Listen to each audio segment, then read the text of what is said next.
Olá, no programa de hoje, os entraves na efetivação de políticas ambientais. Um estudo recém-divulgado avaliou a execução orçamentária do governo federal em 2024 em 10 áreas prioritárias, entre elas adaptação climática, transição energética e meio ambiente, e apontou avanços e desafios em relação a esses temas que estarão no centro das discussões da COP30, Conferência da ONU que o Brasil sediará em novembro. Eu converso com a economista e assessora política do Instituto de Estudos Socioeconômicos, o INESC, Alessandra Cardoso. Bem-vinda, Alessandra, um prazer recebê-la no Mundo Político. Obrigada pelo convite, é um prazer estar aqui com vocês. Alessandra, o relatório Orçamento e Direitos, Balanço da Execução de Políticas Públicas 2024, divulgado recentemente pelo INESC, apontou aí um congelamento orçamentário em relação às ações de meio ambiente. Isso sinaliza, Alessandra, risco de comprometimento de agendas para as quais o governo Lula prometia prioridade? Então, o relatório que o INESC lançou agora, e nós fazemos esse trabalho todo ano, que é de monitorar o orçamento, a execução do orçamento para agendas que são muito importantes para a garantia de direitos, e aí entre elas a proteção do meio ambiente, o direito ao ambiente saudável, também mudança climática, transição energética. O que o estudo mostra é que não é que o orçamento esteja congelado ou que não esteja uma execução exatamente satisfatória, mas é que está muito abaixo do que se espera para um país com a dimensão do Brasil, com a quantidade de problemas que a gente tem, com os desafios de implementação que são históricos, e um governo que retoma uma trajetória de governo com a promessa de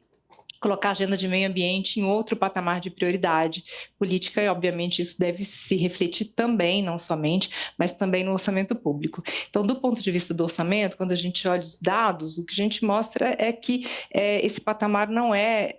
exatamente superior no que se esperava em relação a essa agenda que foi tão prometida e que haveria não só uma recuperação da agenda ambiental, mas uma retomada em outro patamar de importância política.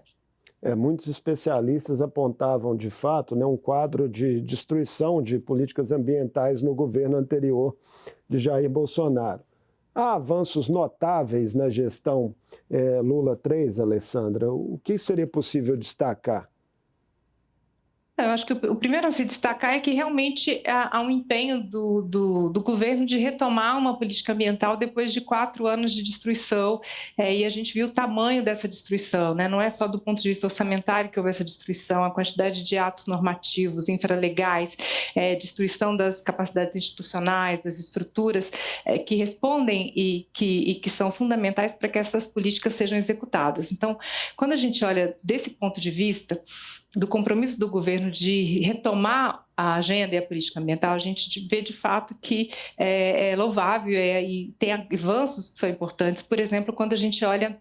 a agenda de fiscalização e combate ao desmatamento e combate aos incêndios florestais. Então, assim, quando a gente olha o orçamento, uma parcela desse recurso, principalmente aqueles recursos que estão lá no IBAMA, que é o principal órgão executor de política pública do meio ambiente na ponta, que é responsável não só pelo licenciamento, que é muito importante, mas por todo o trabalho de fiscalização e controle ambiental, a gente vê que houve uma retomada, inclusive isso aparece em alguma medida no orçamento, embora seja um patamar ainda aquém do necessário. O que a gente vê é que houve uma retomada dessa capacidade de responder aí aos desafios e principalmente aí das que a gente chama de ações de comando e controle, que é a fiscalização ambiental e prevenção também de ilícitos ambientais, entre eles o desmatamento criminoso. Então, há essa retomada, só que do ponto de vista orçamentário, isso ainda é muito insuficiente para um país com as dimensões do Brasil. E o tamanho do problema em relação, por exemplo, à questão do desmatamento, que agora perpassa todos os biomas e é um problema que é de difícil solução e equacionamento. Então, há que se ter uma política ambiental forte, sustentada, Então, quando a gente olha o orçamento, o que a gente vê é que teve um ganho, mas o ganho ainda não foi suficiente para que realmente a gente coloque a política ambiental em outro patamar de prioridade. Como diz a própria ministra, o grande desafio desse século é a implementação dessas políticas, que são políticas que, em grande medida, são consideradas avançadas, inclusive do ponto de vista internacional, mas a gente tem muita lacuna de implementação. E aí o que o orçamento expressa é exatamente essa distância entre o que o real e o que existe de capacidade institucional e de recursos disponíveis para executar essa política e a necessidade de se avançar nessa implementação. Então, esses dois esteios, assim, essas duas esteiras de execução da política andam, de fato, distanciadas, e esse governo não conseguiu avançar no sentido de tornar mais efetiva essa implementação. Os números brutos de investimentos teriam de ser maiores. Sim, e maiores, aí quando a gente fala de IBAMA e de ICMBio, que são esses dois órgãos ambientais que são fundamentais que executam a política na ponta, o que a gente observa é que, como eu disse, do ponto de vista das ações de fiscalização, comando e controle, o governo está conseguindo responder, ainda que com baixo orçamento, com orçamento aquém do necessário e principalmente com recursos humanos. O governo tem feito um esforço para, por exemplo, fazer concursos públicos de analistas ambientais, o que é muito importante, mas o próprio governo reconhece que ainda é um patamar aquém do necessário. Agora, quando a gente olha para outros departamentos, vamos dizer assim, da política ambiental, e o que era inclusive anunciado nesse governo, por exemplo, a agenda de bioeconomia, a agenda de pagamento por serviços ambientais, que são agendas muito importantes não só para evitar que os ilícitos ambientais aconteçam, mas para realmente garantir que a sociedade, que a população, que as economias, inclusive locais, tenham uma outra relação com o meio ambiente, que não seja de destruição e de pressionar muito permanentemente para que as regras ambientais sejam descumpridas. Então, quando a gente olha isso, e aí muitas vezes é uma capacidade de coordenação dessa política pública, como eu dei o exemplo na questão da agenda de bioeconomia, de pagamento por serviços ambientais e outras. Então, o que a gente vê é que o governo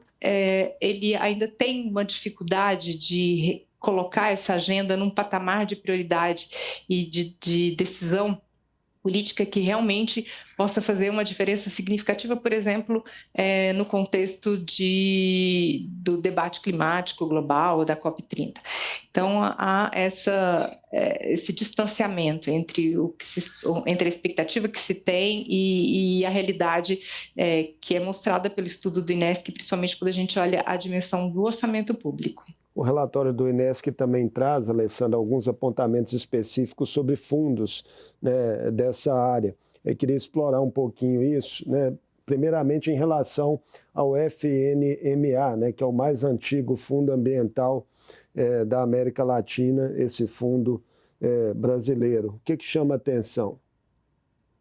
Então, acho que esse é um ótimo exemplo de como nós temos hoje uma lacuna de implementação da política ambiental que foi construída ainda na década de 80 e que isso é extremamente grave num contexto de um país que tem que dar respostas do ponto de vista do clima, de enfrentamento aos extremos e de realmente cumprir a legislação como ela foi pensada, e ela foi pensada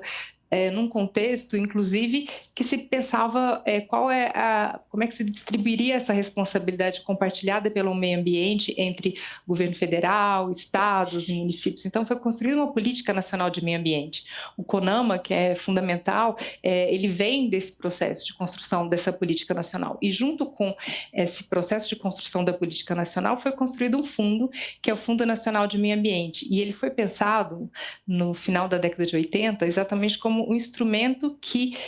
garantiria que o financiamento dessas políticas pudesse acontecer em todos os níveis federativos, e não só do governo federal, que não pode ser só do governo federal a responsabilidade e o desafio de implementar a política ambiental. Então, o Fundo Nacional de Meio Ambiente ele foi construído com essa missão,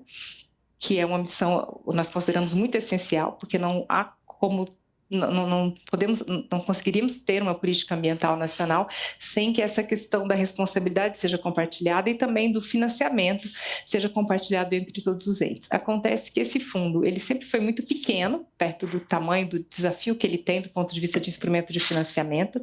e há muitos anos, não só nesse atual governo, ele tem sido completamente o que a gente chama de esterilizado. Ele, na verdade, os recursos que entram para esse fundo, que está da ordem de 60 milhões, e esse ano agora, inclusive, vai subir um pouco, esses recursos, eles seriam e são muito importantes para financiar essa política, por exemplo, para fazer editais para os municípios ampliarem sua política ambiental, fortalecerem sistemas de comando e controle, fiscalização, ou avançarem, por exemplo, em políticas de adaptação. O fato é que esse fundo que deveria financiar essa política interfederativa e também de organizações da sociedade civil que tem um papel fundamental também como papel auxiliar à execução dessas políticas, ele não é executado. E ele não é executado basicamente porque todo esse recurso ele fica no que nós chamamos de reserva de contingência, que é, nós chamamos não, né? O governo chama tecnicamente de reserva de contingência, que é um recurso que ele é represado no orçamento para garantir que cada órgão cumpra com a sua parte no equilíbrio fiscal. Então, quando isso acontece, esse fundo ele deixa de ser executado. Então, mais de 90% do recurso do fundo hoje não é executado e essa não execução cobra um preço muito caro do ponto de vista do financiamento dessa política do ponto de vista nacional. Agora, existe também, né, um Fundo Nacional sobre Mudança Climática, e aí, em relação a esse fundo, queria saber de você se as modalidades de financiamento estão funcionando a contento.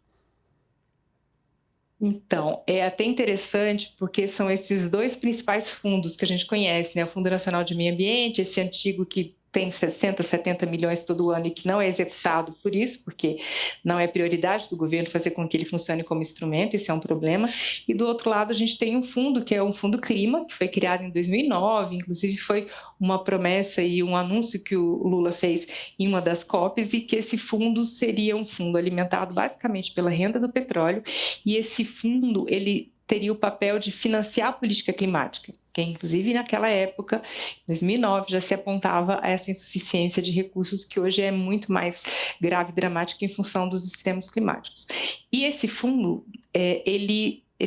passou por muitos problemas, por muitos anos, e ele também tinha uma dificuldade de execução. Hoje, ultimamente, aí nesses 2 últimos anos do governo Lula, ele passou por uma transformação, então ele aumentou muito, significativamente os recursos. Hoje dá ordem de 10 e esse ano até 20 bilhões. Só que todo esse dinheiro do Fundo Clima, ele não fica no Ministério do Meio Ambiente para executar políticas públicas, ou seja, para apoiar municípios, apoiar governo federal,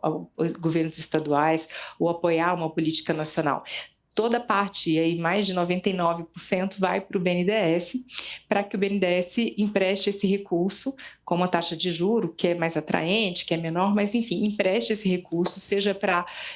entes subnacionais, mas também para empresas, para que elas implementem projetos que estão, de alguma forma, associadas à mudança climática, de mitigação, de adaptação. Então, o problema desse fundo que a gente identifica no estudo não é que ele não seja um fundo importante ou que ele não seja um fundo robusto do ponto de vista do recurso. Ele até tanto é que ele cresceu significativamente. Houve uma mudança aí de um patamar de 400 milhões para 10 bi em 2024, e agora, nesse ano, é mais de 20 bilhões. O problema desse fundo é que todo o dinheiro,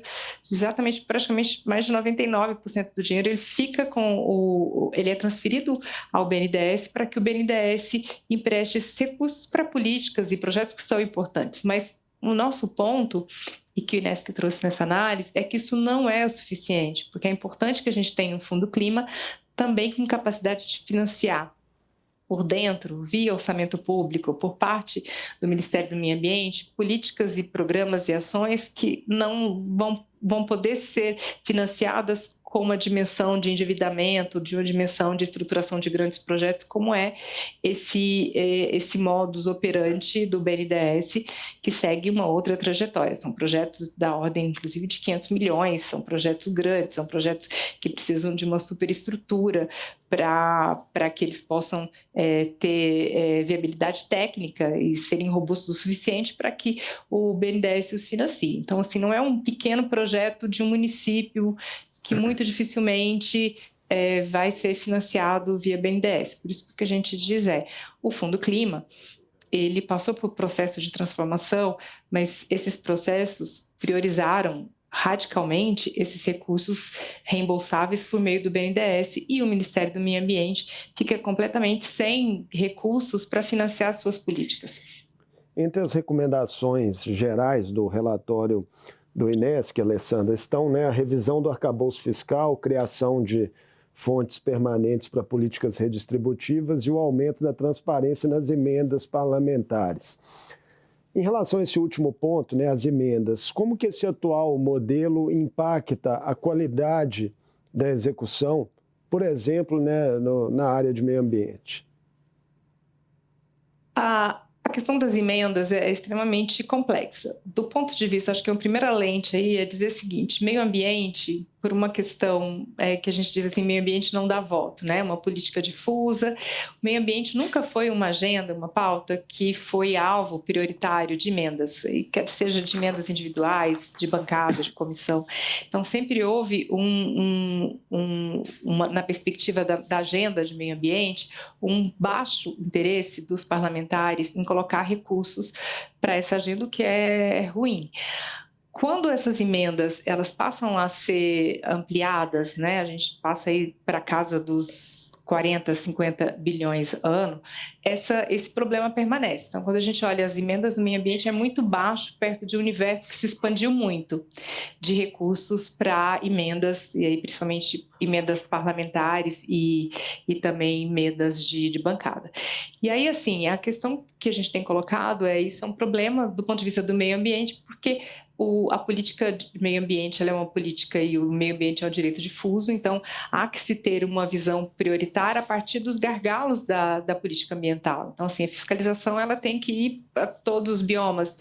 embora a Amazônia tenha um problema e o governo tenha respondido, reduzindo inclusive o desmatamento na Amazônia em função principalmente das ações de fiscalização, existem todos os outros biomas. Existem os municípios que são muito pequenos e que não têm condição de ter ações de fiscalização ou política de meio ambiente local robustas suficientes para lidar com aqueles problemas que são locais. Então, é fundamental que o orçamento para o meio ambiente ele consiga chegar não onde existe uma base parlamentar, não existe onde aquele parlamentar tem a sua base eleitoral, mas onde realmente a política ambiental e as medidas de meio ambiente são necessárias para preservar aquele direito que é difuso. Então, as emendas acabam tornando isso ainda mais complexo e grave, porque o critério não é o critério da necessidade, da urgência e da prioridade, é o critério político, e a gente tem visto aí não só na imprensa, mas os relatórios de auditoria do TCU, o próprio julgamento das emendas, do tema das emendas no Supremo Tribunal Federal mostra que existe um problema aí de gestão desse recurso sob a ótica não só da transparência, mas de fato de uma gestão que vise o bem público e aí no caso o direito ao meio ambiente seguro.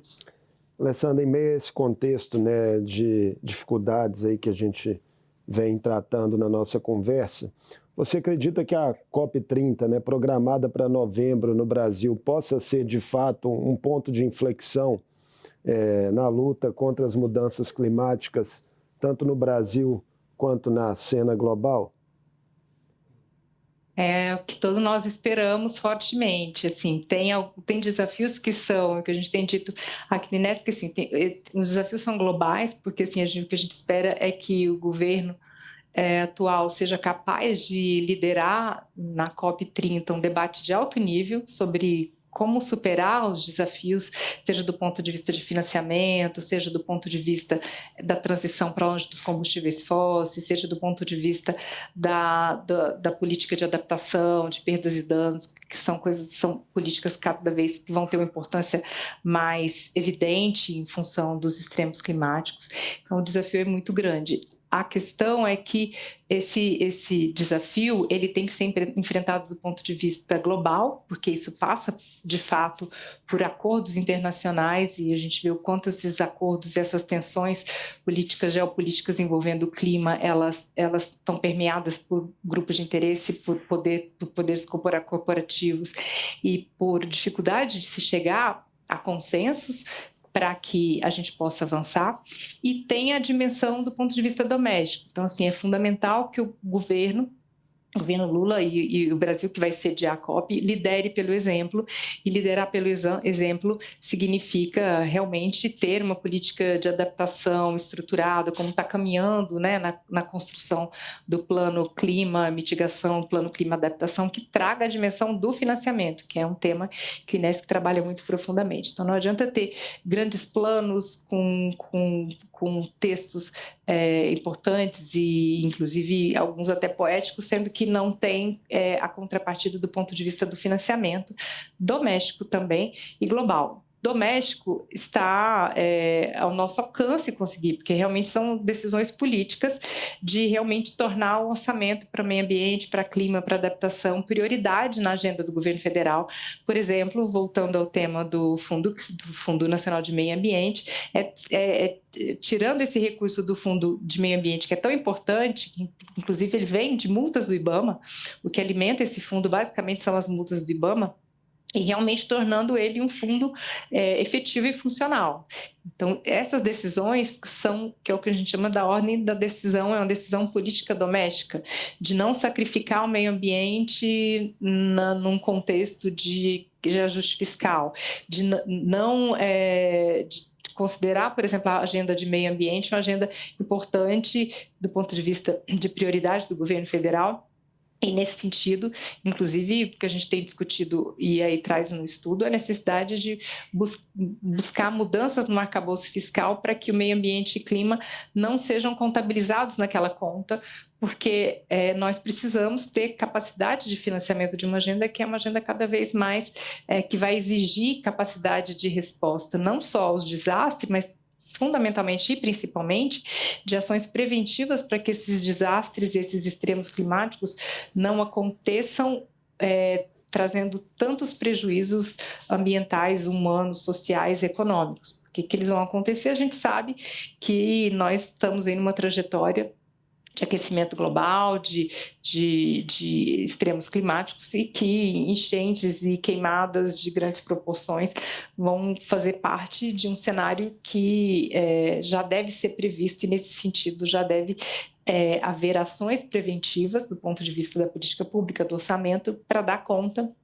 de reduzir esses impactos. Então, essa agenda é uma agenda doméstica, mas é uma agenda que tem uma interface muito importante com a agenda climática global, com todo o debate da COP30. Então, o que a gente espera é que o governo domesticamente lidere pelo exemplo e internacionalmente que ele também lidere no sentido de colocar o debate em alto nível sobre o tema do financiamento, como eu disse, mas também é fundamental que coloque o debate em alto nível no tema da transição para longe dos combustíveis fósseis. Como fazer isso? Quais são as questões? Quais são os dilemas? Quais os países devem sair primeiro? Como se dá o processo de oferta de áreas de produção num contexto onde os países têm que reduzir cada vez mais e fazer um esforço gigantesco, global, mas também doméstico, para que essa oferta não se amplie. Então, isso são debates que precisam acontecer na COP30, e a gente espera que o governo tenha essa visão aí histórica de assumir esse papel de liderança, porque o momento é muito importante e porque a COP30 acontece no Brasil. Então, acho que nós temos aí uma responsabilidade ainda maior de colocar os temas que são sensíveis e delicados para o debate. Do ponto de vista doméstico, Alessandra, o grau de cooperação federativa, né, entre os entes é um ponto que ainda precisa de um maior afinamento e também consciência de setores produtivos. Como é que você vê essas duas questões? Então, essa questão interfederativa acho que, uma questão que nós vamos ter que amadurecer do ponto de vista da sociedade, de governo, porque muito se tem falado no que a gente chama de governança climática, que é essa governança interfederativa. Não tem como ter uma política de meio ambiente, clima e adaptação sem trazer todos os entes para essa política, para essa concertação, para essa coordenação de esforços. Da mesma forma também que o setor privado, da mesma forma que a sociedade civil também tem o seu papel. Então, ter um espaço de debate, de governança para que esse federalismo climático ele possa se estruturar é fundamental. E o federalismo climático supõe uma solidariedade também no financiamento. Então, a gente sabe, por exemplo, em Minas, são pequenos municípios que não têm condição, porque tem uma base de arrecadação muito baixa, porque sobrevivem basicamente de transferências do governo federal para a saúde, para a educação, para a assistência social. Então, não é justo que esses municípios arquem com os efeitos e a conta da mudança climática sem que haja um espaço de coordenação, de concertação e de financiamento entre o nível federal, estadual e municipal, para que essas responsabilidades possam ser assumidas e para que elas possam ser compartilhadas. Então, acho que esse é um debate que tem que avançar no Brasil. A gente tem aí exemplos que é onde funciona, né? E aí por exemplo, o setor de saúde e o SUS é uma longa construção, não é uma construção perfeita, não é a construção ainda, a gente sabe o quanto essa saúde pública ainda é precária, mas ela está estruturada como uma política pública de saúde e ela está estruturada com responsabilidade em diversos níveis, com planejamento também em diversos níveis e também com financiamento em diversos níveis. Então, o que a gente espera é que a gente consiga, como país, amadurecer na discussão de como construir uma política de meio ambiente e clima inspirado na política de saúde, inspirado na política de educação, também que tem um financiamento diverso, mas tem uma lógica de solidariedade interfederativa nesse financiamento, assim como assim como a assistência social, para que a gente consiga, inspirado nesses exemplos e no contexto brasileiro e no contexto de mudança climática, pensar como estruturar uma política que sobreviva a médio e longo prazo ao que vem por aí em termos de eventos climáticos extremos, mas também que sobreviva aos ciclos de mudança política. Então, é fundamental que esse federalismo climático realmente seja estruturado